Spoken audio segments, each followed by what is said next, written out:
Por favor, el Evangelio de Juan, capítulo 14.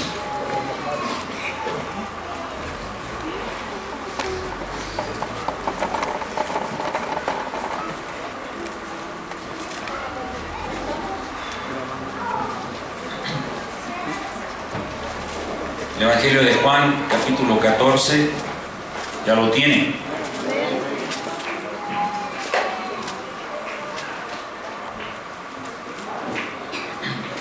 Vamos a leer de los versículos 1 al 3, del 1 al 4, porque es importante lo que vamos a ver el día de hoy. Evangelio de Juan, capítulo 14, versículos 1 al 4. Ya lo tiene. Dice la palabra de Dios: no se turbe vuestro corazón. ¿Creéis en Dios? Creed también en mí. En la casa de mi Padre muchas moradas hay. Si así no fuera, yo os lo hubiera dicho. Voy pues a preparar lugar para vosotros. Y si me fuere y os preparare el lugar, vendré otra vez y os tomaré a mí mismo, para que donde yo estoy, vosotros también estéis. Y sabéis a dónde voy y sabéis el camino. Hoy viene ahí una aseveración que él hace más adelante. Pero esta es la parte enfática de la que quiero hablar el día de hoy. Vamos a hablar un poquito acerca del arrebatamiento. Porque fíjese que yo considero, en los años que tengo como cristiano, que si hay una doctrina en la que ha causado cuestión controversial, o inclusive es donde se han estrellado cristianos para saber si continúan creyendo en Cristo o no. Porque aunque no lo crean, cada vez que el mundo nos empieza a cuestionar la veracidad de lo que creemos, siempre va como que por partes, ¿no? Bueno, ok, la fe, bueno, ok, y que te bautizas y todo esto. Todavía eso como que puede ser soportable o no entendible, pero por lo menos aceptable para la gente no cristiana, para el mundo natural. Pero aquí hay una cuestión. Conforme van avanzando a la cuestión doctrinal, yo le decía a la gente en la semana, ¿sí? No, de hecho me recuerdo que fue el domingo en la tarde, donde se dio esta situación, que expliqué que para el mundo es una locura el Evangelio. De por sí para ellos está de locos que Dios, que no se ve, de quién sabe de qué forma toma un cuerpo humano, nace en una mujer, muere en una cruz y luego resucita de los muertos y con todo el cuerpo se va para arriba. Eso es inconcebible desde la perspectiva humana. Entonces siempre cuestionan el asunto de la resurrección, la divinidad de Jesús, el asunto de creer por la fe y esto. Y siempre hay algunas cosas como que nos dan el avión o empiezan a entenderse o se aceptan. Pero una de las doctrinas en donde se convierte definitivamente en un parteaguas, en quienes realmente creemos en un Dios todopoderoso, que mandó a su Hijo Jesucristo, y el que no, es precisamente este punto doctrinal. Muchos cuestionan de dónde viene, o cómo es que se da. Y usted está leyendo claramente en la Escritura que no fue Pablo el que habló del arrebatamiento, fue Jesús. Quien puso el fundamento es Cristo. Pablo solamente explica el asunto de la logística, cómo va a ocurrir.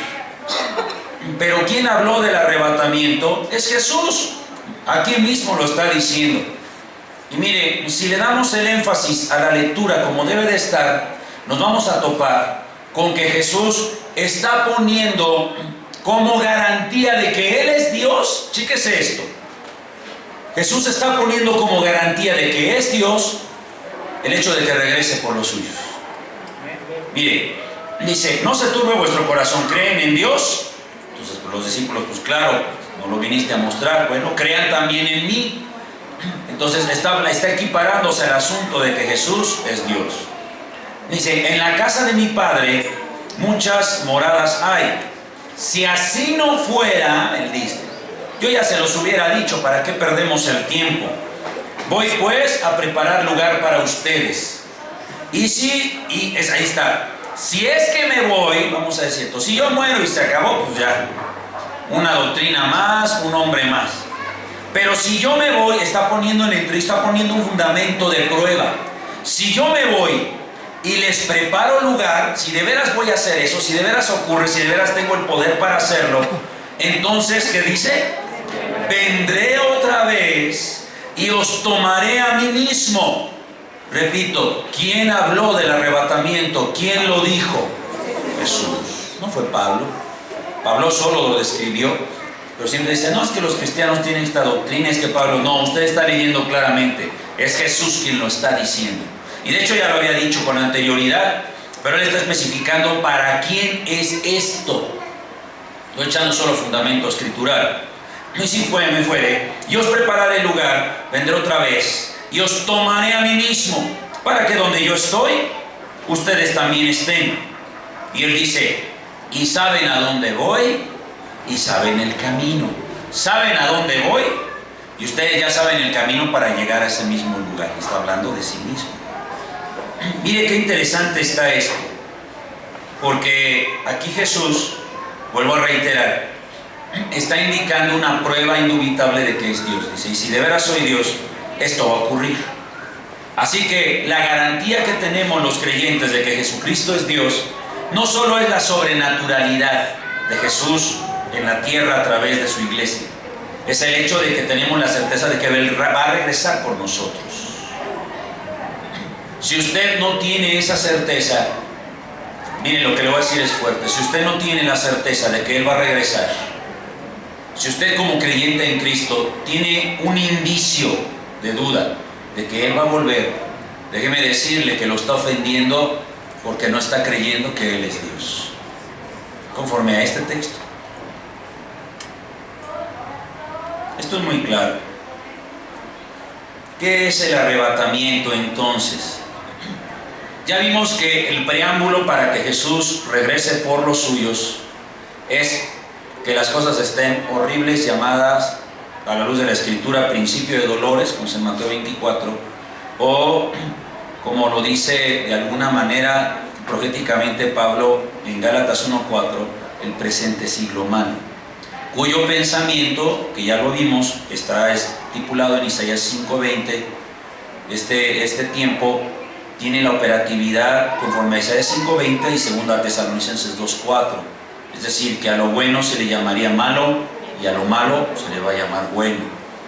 Todo eso operado por el espíritu del anticristo, el cual se levanta contra el conocimiento de Dios, se hace pasar, usurpa la autoridad y la figura de Dios en el ser humano. Rebelión total, se tergiversan la estructura de Dios, los valores, y el mismo cristiano puede caer o ha caído de alguna manera en esta estructura. Vimos el asunto de Apocalipsis 3:16, ¿se acuerda? ¿Cuál es la condición de la iglesia en este tiempo antes de que como antecedente o como que antecede al venimiento de Jesús por los suyos? Porque no es lo mismo arrebatamiento que segunda venida de Cristo.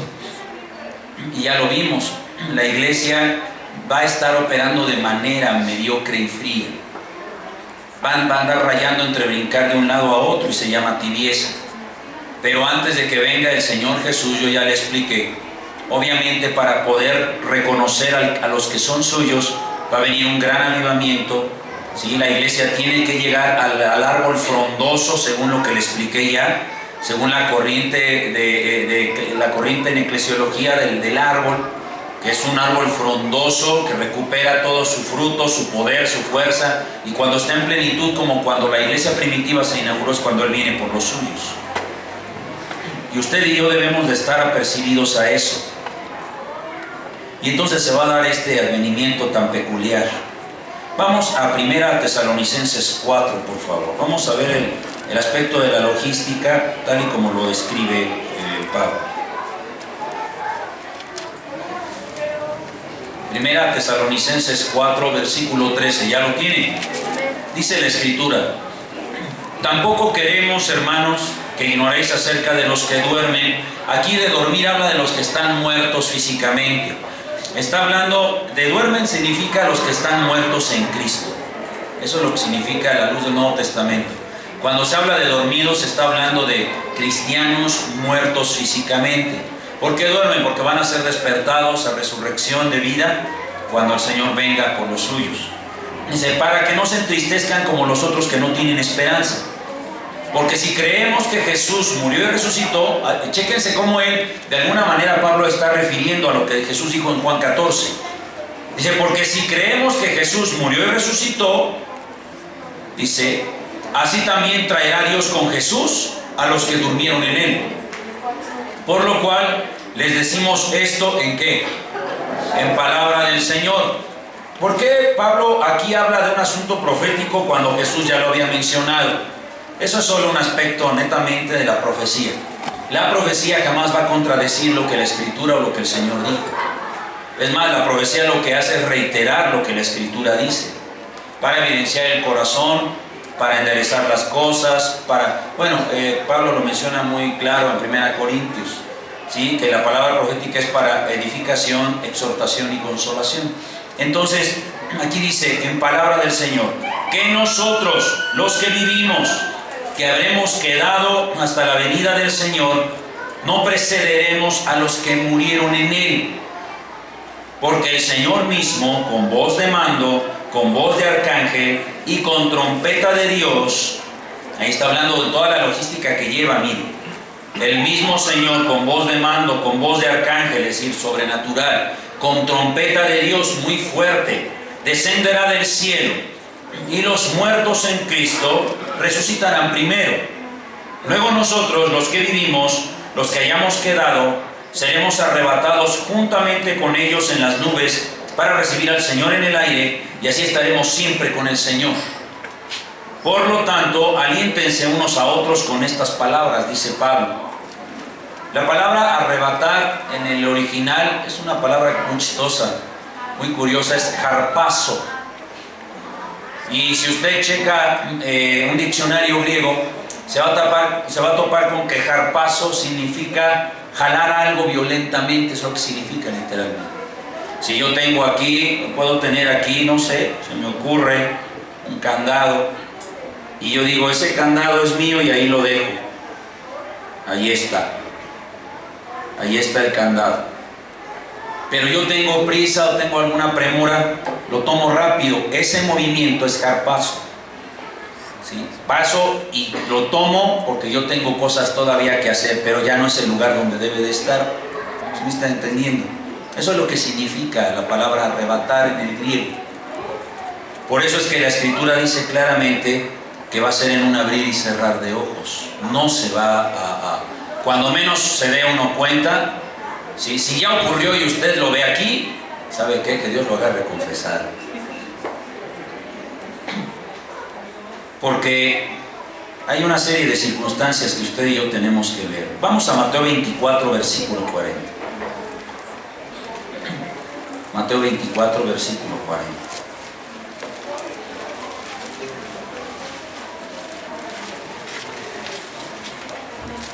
¿Ya lo tiene? Mateo 24, versículo 40. Mire qué tremendo.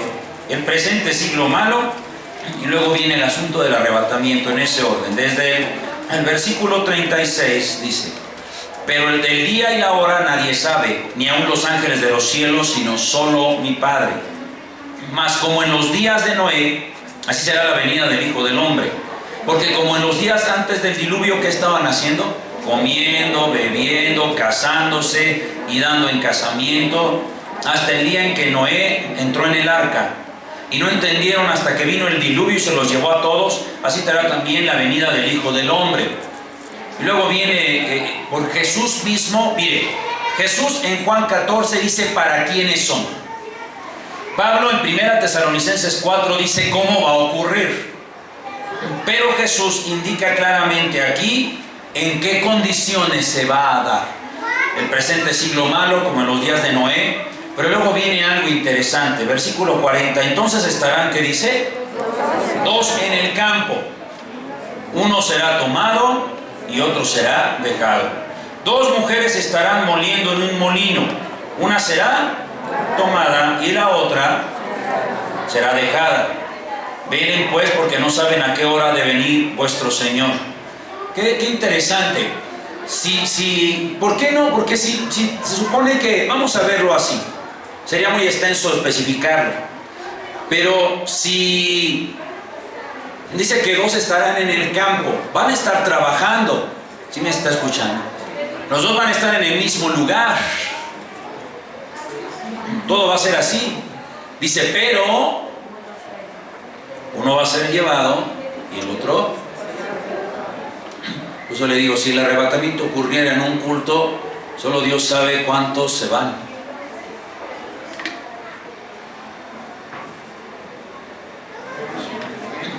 Entonces significa que la iglesia, esto es muy extenso, pero eso significa claramente que va a seguir habiendo gente en el campo. Si tomo yo el asunto bíblico, cuando Jesús dice, miren los campos que ya están blancos, vaya, va a seguir habiendo gente en el campo, solo que uno ya se habrá llevado, ya habrá sido llevado. El otro seguirá en el campo, tendrá que seguir en el campo. Yo me he topado con aspectos controversiales, pero yo sigo predicando lo mismo con la misma convicción. La iglesia se va a quedar en la tribulación, la que se va es la esposa. ¿Qué condiciones debe de tener la gente que se va con él? Jesús dijo claramente en Juan 14, y la clave está en el versículo 4. Dijo, ustedes saben a dónde voy y conocen el camino. Esa es la clave. ¿Sí? Yo ya sé hacia dónde va él y esa es mi tirada. No solo es eso, sino también sé hacia dónde está el camino. Yo debo de andar por ese camino. Si yo ando por ese camino a la manera de Jesús, como Jesús seré glorificado. ¿Sí? Eso lo dice 1 Corintios 15. Claramente, que así seremos glorificados como Él ha sido glorificado, claro. Pero la condición está en caminar lo que Él caminó. ¿Sí me está oyendo? Y eso no es cualquier cosa. Mire, vamos a ver otro aspecto que considero yo que es muy importante, esto del arrebatamiento. Vamos a Efesios 5. Acompáñenme.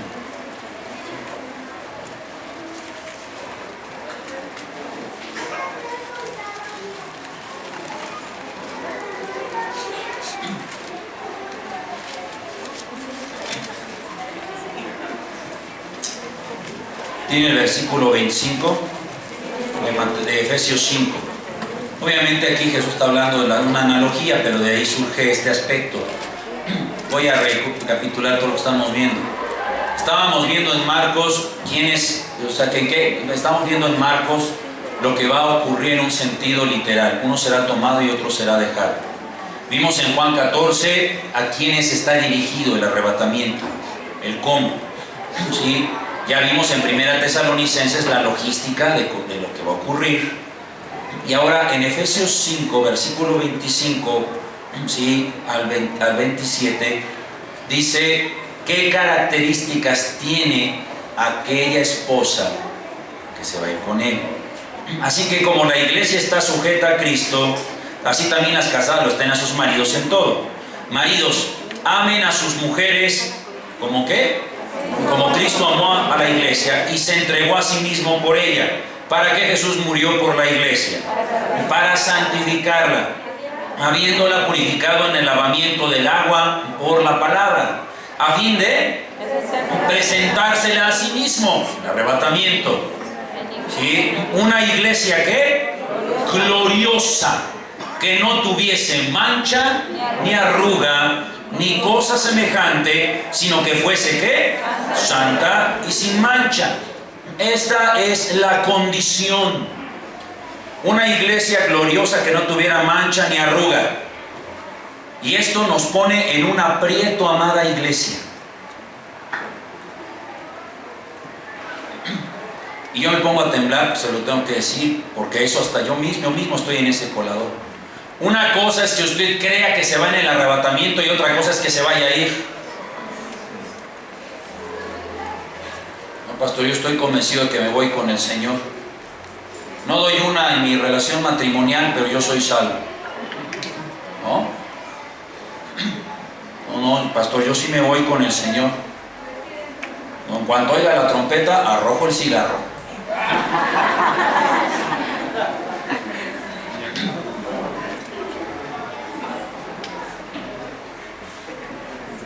¿Sí me explico? Dice que sin mancha y sin arruga.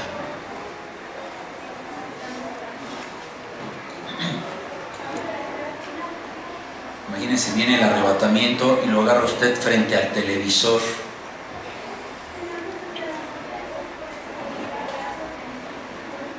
Sufriendo por el Evangelio. ¿Sí me está oyendo? Bien. Esto que le digo es muy delicado. Vaya conmigo a Marcos 4:20, por favor.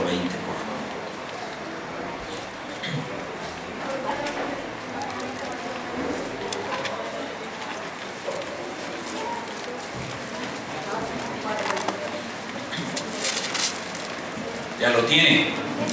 Su paralelo está en Mateo 25, si mal no recuerdo, si no, ahorita lo vamos a ver. Marcos 4, el versículo 20, solo el 20, ya lo tiene.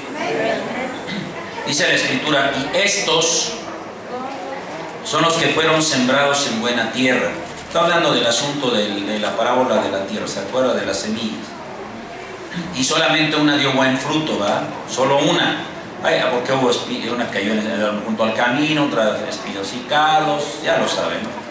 Entre pedregales, dice aquí, y estos, o sea, los que sí dan fruto. Chéquese esto, me llama la atención. Usted ve el contexto anterior y dice claramente que las otras semillas, ¿sí?, que cayeron en ese tipo de corazón que es piedra, que es cardo, que cada uno de ellos tiene un significado que en algún momento veremos. Una tierra representa la indolencia, la liviandad, otro corazón representa la amargura. Y así, pero bueno, no es el momento de verlo. Pero si hay un corazón en donde sí dio fruto, ¿sí me está entendiendo? En un corazón sí cayó y sí dio fruto. Y dice, estos son los que fueron sembrados en buena tierra. ¿Sí está leyendo? Dice, los que oyen la palabra y la reciben.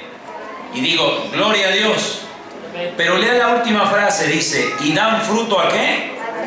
A 30, a 60 y a 100 por uno. Cuando usted echa una semilla y espera fruto, ¿qué porcentaje espera? Pero dice que aunque esa tierra está limpia, está fértil y recibió esa palabra y germinó, habrá corazones que no van a dar más que un 30%. Son cristianos, bautizados, que seguramente saben doctrina y tienen una vida cristiana promedio, cuando la vida cristiana debe ir más allá del promedio. Entonces se gana al 30. Hoy me siento, escucho, gloria a Dios, y me voy.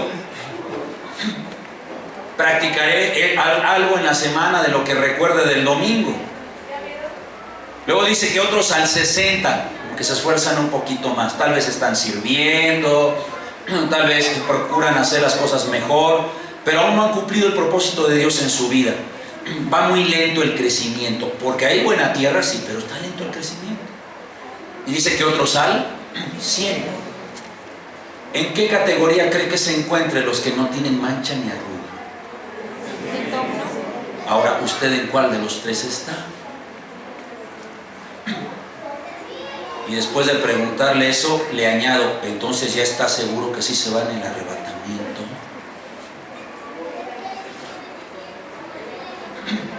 No debe de tener ni una mancha ni una arruga. Está hablando de gente loca, gente radical, de santidad extrema, que se juega el todo por cumplir las leyes de Dios, empezando por casa. Gente que tiene testimonio dentro y fuera del matrimonio, dentro y fuera de los hijos. ¿Sabe una cosa? Según ese rango que yo veo, yo espero irme. ¿Y usted?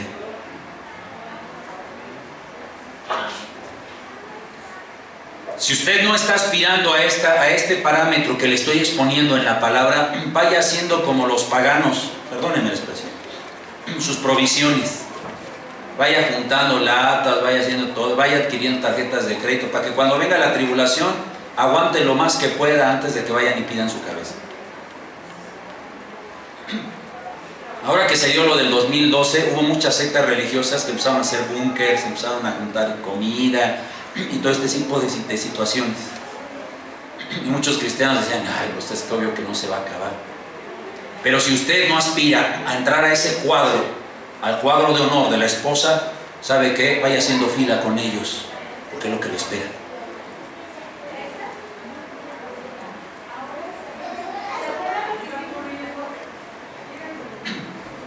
Ah, ¿verdad? ¿Verdad que las cosas se ven diferentes? No significa que no va a ser salvo. Ya estaremos hablando de ese sentido.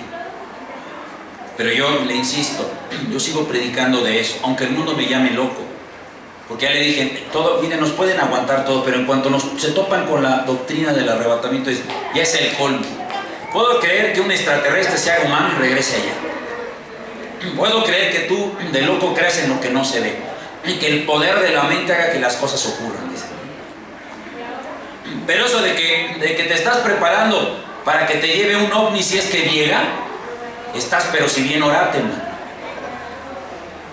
Así nos ve el mundo. La doctrina, chéquese lo que le estoy diciendo, la doctrina del arrebatamiento, conforme al parámetro que Dios exige para poder entrar en ese rango. Y conforme nos ve el mundo con esa doctrina, a usted y yo no nos queda otra más que ser cristianos locos radicales.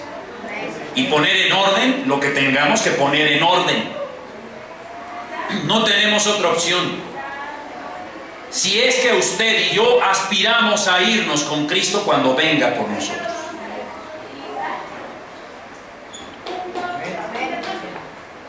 Dígame algo para saber si me está escuchando. ¿Verdad que las cosas no se ven igual con la escritura en lupa? Es bien fácil. Se ha vuelto una verdadera insensatez. Se ha menoscabado la esencia de esta doctrina. No, todos nos vamos a ir con el Señor. Se van a estrellar aviones. Se van a desaparecer las iglesias. Van a desaparecer. Van a quedar muchas sillas vacías. ¿Quién dice? Le estoy mostrando qué parámetro es. ¿Quién dice?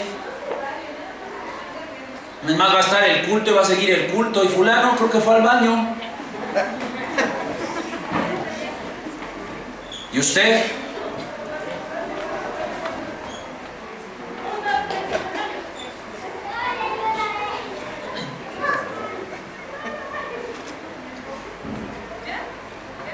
Vamos a corroborar esto. Vamos a Mateo 25. Vamos al versículo 21.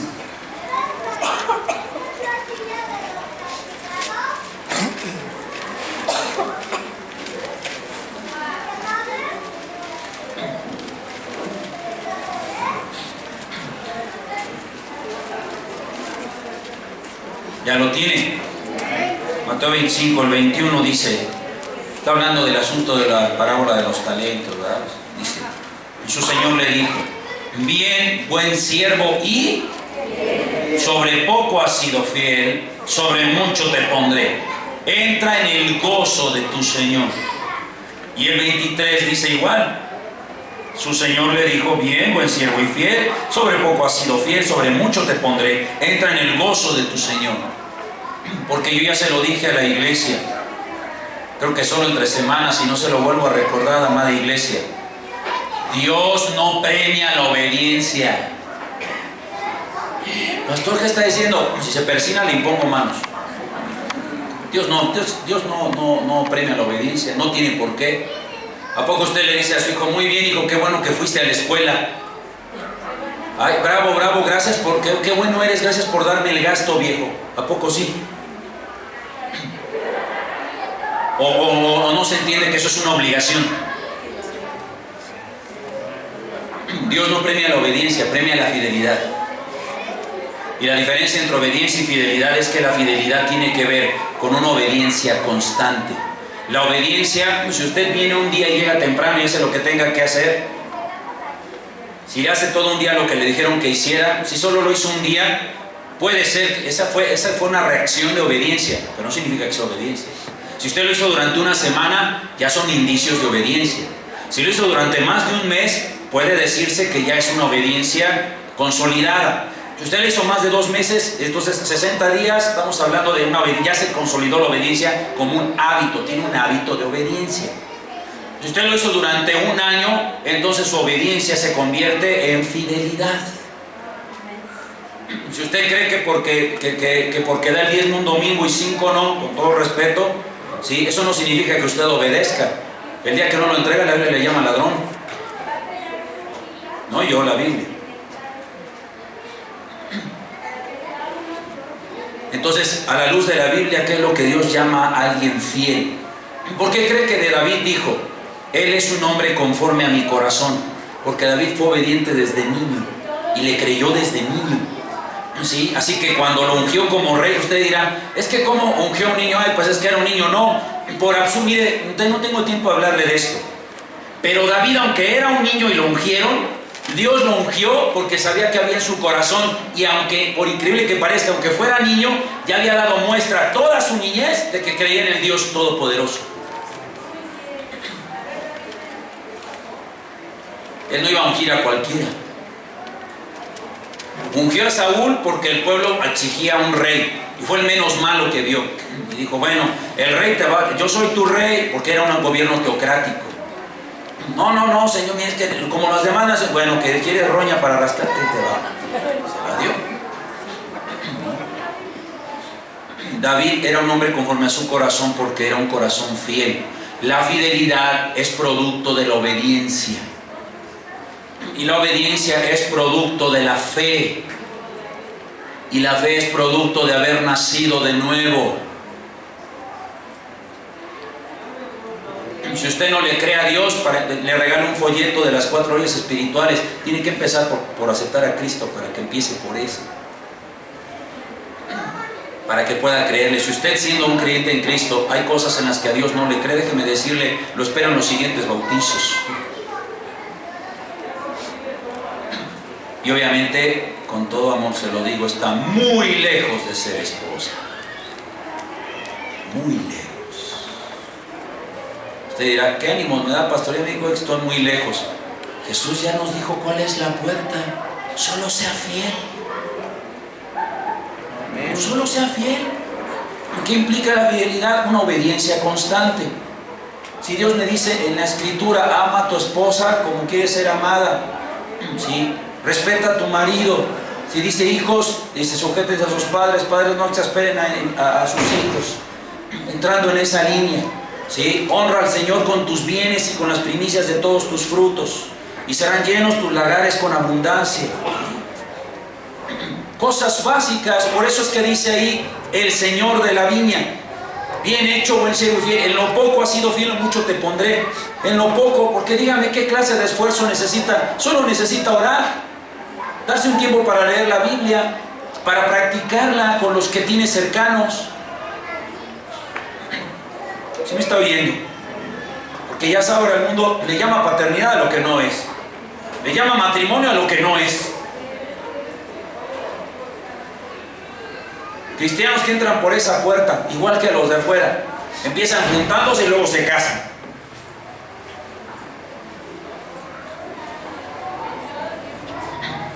Tergiversando la estructura. Amada iglesia, mire, usted y yo, si no pretendemos que Dios visite esta nación, que eso debería ser en nuestro corazón, que Dios visitara esta nación y la limpiara de tanta porquería.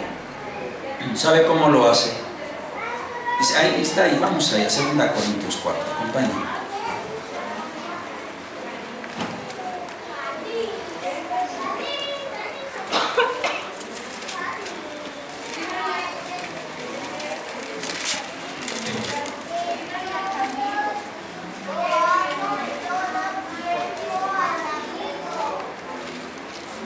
No está en 2 Corintios 4. Perdónenme un segundo.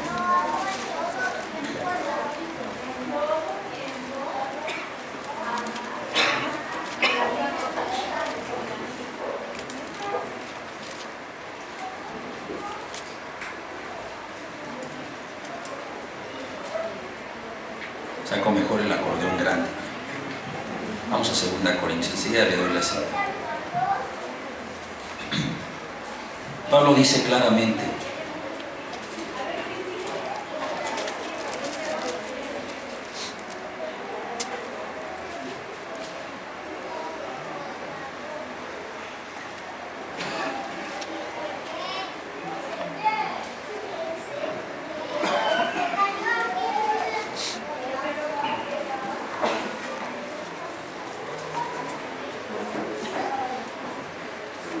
dice 2 Corintios 5:1: porque sabemos que si nuestra morada terrestre, este tabernáculo, el cuerpo, se deshiciere, tenemos de Dios un edificio, una casa no hecha de manos, eterna en los cielos. ¿Sí lo está leyendo?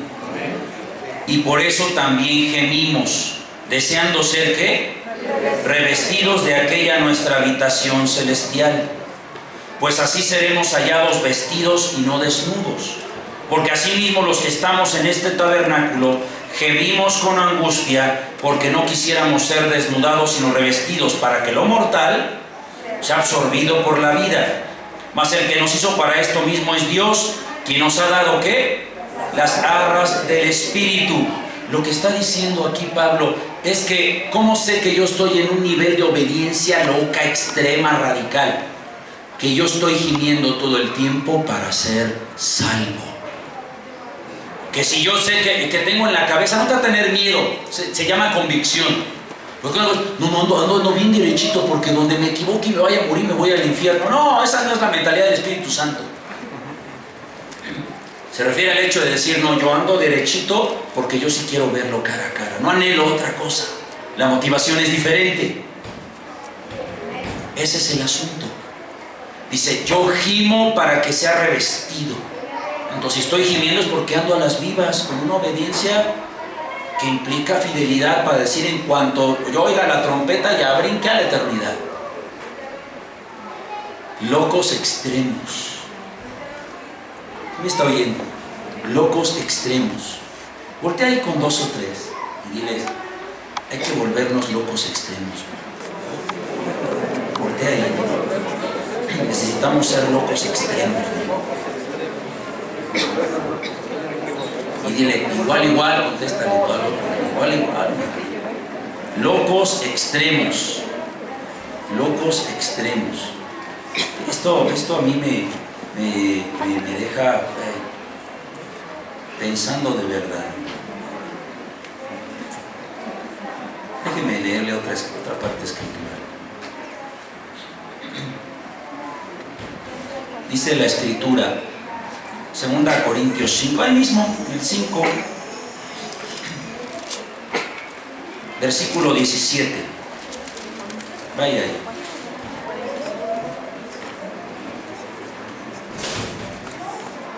¿Ya lo tiene? Dice, de modo que si alguno está en Cristo, yo pregunto, ¿cuántos están en Cristo? Entonces usted es una nueva criatura. No debería de haber miedo ni cosas así respecto a si nos vamos al Señor con el Señor o no. Las cosas viejas pasaron, he aquí todas son hechas nuevas. Y todo esto proviene de Dios, quien nos reconcilió consigo mismo por Cristo y nos dio el ministerio ¿de qué? De la reconciliación. Que Dios estaba en Cristo, ¿qué cosa? Reconciliando consigo al mundo, no tomándole en cuenta a los hombres sus pecados, y nos encargó a nosotros ¿qué? La palabra de la reconciliación. Fíjese ahora hacia dónde lo estoy llevando. No solo tiene que aspirar a usted a entrar a ese embudo difícil llamado esposa de Cristo, sino que cuando comparte el Evangelio tiene que enseñarle a otros a ser esposa.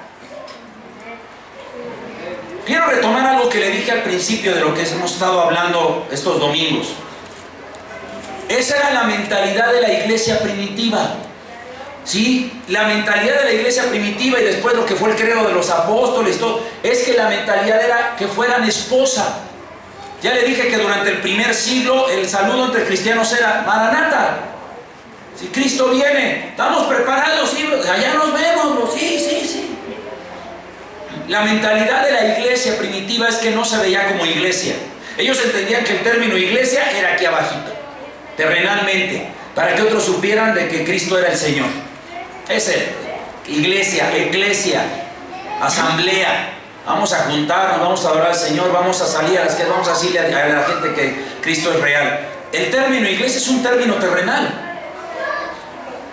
El término esposa no. Entonces cuando usted le habla a otros de Cristo es para que se conviertan en esposa, no en iglesia. Esa es la parte más difícil de un discipulado.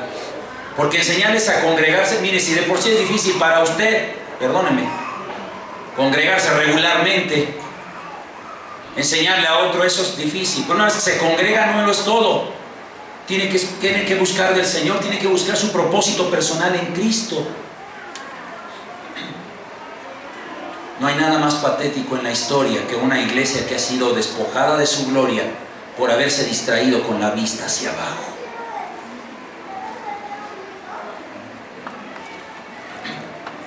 Pastor, me está yendo, yo le digo bienvenido al club, pero es que yo creí que las cosas, ¿tú creíste? Hay que leer más la Biblia. En el mundo tendréis aflicción. ¿Quién dijo eso? Tu Señor.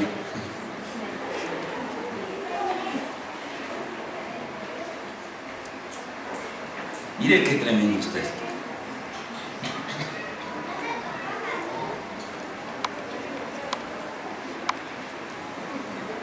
Hay tres perfiles, yo creo que no los vamos a terminar de ver el día de hoy. Porque aunque no lo crea, terminé y quiero orar por usted. Pero se lo voy a introducir. Hay tres perfiles de redención en el creyente. Y solo uno de esos tres lo va a llevar al cielo anticipadamente como esposa. Solo hay tres perfiles de redención y solo uno lo va a llevar a donde tiene que llegar si es que anhela de veras eso. Llamados, escogidos y remanente. ¿Cuáles? Llamados, escogidos y remanente. Lo único que le digo muy rápido de cada uno de ellos, ¿sabe qué define qué tipo de redención hay en el corazón del creyente? La fidelidad. Y la fidelidad va a llevar a determinar cuál de esos tres tipos de redención usted tiene. Si es de los llamados, si es de los escogidos o si es remanente. Solo la fidelidad. Los llamados son aquellos cuya expectativa de Dios depende de su respuesta a Él. Es decir, Dios sabe que en su corazón tal vez no le van a seguir, pero Dios en su amor está obligado a decirle a la humanidad que crean en Él. Hechos 2:39 es una cita de respaldo. Por mencionar otra, lo vamos a ver con más calma, pero lo estoy introduciendo. La otra son los escogidos. Sí, el nombre lo indica claramente. Muchos son llamados, pero pocos los escogidos. Escogido, el término griego significa elegido, selecto. Son aquellos que Dios en su soberanía predestinó para cumplir un propósito específico que sea constructivo en su plan divino. Y aunque usted no lo crea, hay escogidos que deciden irse al infierno. En este rubro se encuentran los ministros y entre otros. Los ministros llamados. Pero el tercero es el mejor, es el más mejor. Se llama remanente. El remanente, como el nombre lo indica en elecciones, significa que es lo que sobra, lo que queda. A través de todas las edades siempre Dios ha guardado un remanente. Un grupo de gente regada, selecta, pero que ha decidido contra viento y marea servirle, seguirle y creerle al Señor. Y transmite esa fe a nivel transgeneracional. Y Dios ha mantenido ese remanente. Por eso es que la iglesia pudo sobrevivir al oscurantismo. Por eso la iglesia pudo sobrevivir a los ataques de las falsas sectas intelectuales y religiosas de los primeros siglos. Remanente. Es el creyente cuya convicción trasciende tiempo y espacio. Y a pesar de sus propios altibajos no cae en falsa doctrina. Que su fe es inmutable, no se deja distraer por miedos o circunstancias de la vida. Tiene una fe productiva. Es alguien que no solo cree en el Señor, sino que es influencia generacional. No transige su postura ante nada del mundo. Como Jesús le llama al pan pan y al vino vino, y así vive. En este bloque posa la perpetuación del Evangelio. Es este grupo el que le dará la bienvenida al Mesías en las nubes. El remanente. Yo no quiero ser llamado. me lo tome a presunción, porque no es así, porque tiemblo. Sé que fui escogido y por eso estoy haciendo lo que hago. Pero aún así no me es suficiente. Yo quiero ser remanente, porque el remanente trasciende tiempo y espacio. Tiene perfil de esposa. ¿Usted qué quiere, amada iglesia? Vea todo lo que vimos hoy. Yo espero que se lleve ya sea el DVD o el CD, pero que se lleve esta conferencia a casa y la vuelva a escuchar, porque es un desafío a usted, iglesia, palabra de vida. Ya le enseñé a la luz de la Escritura el embudo que representa ser esposa. Usted sabe si se echa ese trompo a la uña o vaya haciendo sus provisiones. Yo espero que no. Un día yo lo vaya a estar a su casa, oiga, y toda esta la cena, yo, no, pues ya es que ya vi dónde estoy, pastor. No. Ese déjelo para los de afuera. ¿Por qué cree que Pablo le dijo a Timoteo? Todos, a la verdad, todos los atletas van, dice, corriendo y van por un trofeo. Y dijo, en la vida cristiana, estoy parafraseando, en la vida cristiana así es, dice, corre de tal manera que lo obtengas. ¿Sí me está oyendo? O sea, esto está tremendo, porque usted lee, si lee con claridad, lo que está haciendo Pablo es un desafío, lo que está haciendo es un llamado. No está diciendo que lo va a obtener, dice, corre de tal manera que lo alcances. ¿Sí me está oyendo? Corre de tal manera que lo alcances. No dice que lo va a alcanzar, eso depende de su carrera. Haga lo que tenga que hacer.